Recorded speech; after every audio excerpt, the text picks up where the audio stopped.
மேற்கு தொடர்ச்சி மலை மாவட்டங்களில் பெய்து வரும் கனமழை காரணமாக பவானி ஆற்றில் வினாடிக்கு 1000 கன அடி தண்ணீர் செல்கின்றது. இதனால் கொடிவேரி அணையில் சுற்றுலா பயணிகளுக்கு தடை விதிக்கப்பட்டிருக்கின்றது. இத்தொடர்பான முழு விவரங்களை செய்தியாளர் ரமேஷ் வழங்க கேட்கலாம். ரமேஷ், தொடர்பான முழு விவரம். நிச்சயமாக பவானி ஆற்றின் நீர்பிடிப்பு பகுதிகளான பவானி சாகர்ல இருந்து கோபி வரை பாத்தீங்கன்னா நேற்று மாலை, அதாவது மாலை ஒரு 6 மணி முதலே மழை பெய்ய தொடங்கியது. இரவு 9 மணியில் இருந்து விடிய விடிய கனமழை கொட்டி தீர்த்தது. கனமழை காரணமாக பவானி ஆற்றில் நீர்வரத்து தொடர்ந்து அதிகரித்து வந்தது.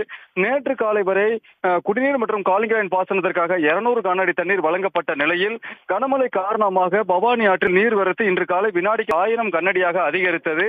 இதனால் கோபி அருகே உள்ள கொடிவேரி அணை பகுதியில் குளிக்கக்கூடிய இடத்தில் பாதுகாப்பு கம்பிகளை தாண்டி மழைநீர் அதிக அளவில் வெளியேறி வருவதால் கொடிவேரி அணை மூடப்பட்டு இன்று சுற்றுலா பயணிகளுக்கு தடை விதிக்கப்பட்டுள்ளது.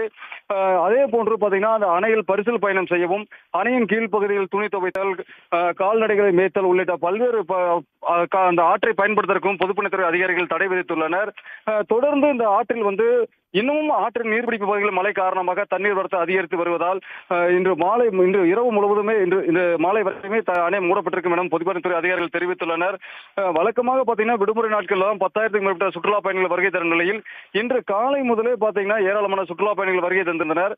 ஆனால் அணை மூடப்பட்டதால் இங்க வந்திருக்கக்கூடிய சுற்றுலா பயணிகள் அணை அருகே உள்ள பாலத்தில் நின்று அணையின் அழகை பார்த்து மட்டுமே ஏமாற்றத்துடன் திரும்பி சென்றனர். அதே நேரத்தில் பவானி ஆற்றின் வலியோர கிராமங்களில், அதாவது கொடிவேரியில் தொடங்கி மேவானி வரை அனைத்து பகுதிகளிலுமே பொதுப்பணித்துறை அதிகாரிகள் மற்றும் வருவாய்த்துறை, காவல்துறையினர் பாதுகாப்பு பணிகளும் ஈடுபடுத்தப்பட்டிருக்கின்றனர். உடனுக்குடன் செய்திகளை தெரிந்து கொள்ள சன் நியூஸ் பெல் ஐகானை கிளிக் பண்ணுங்க.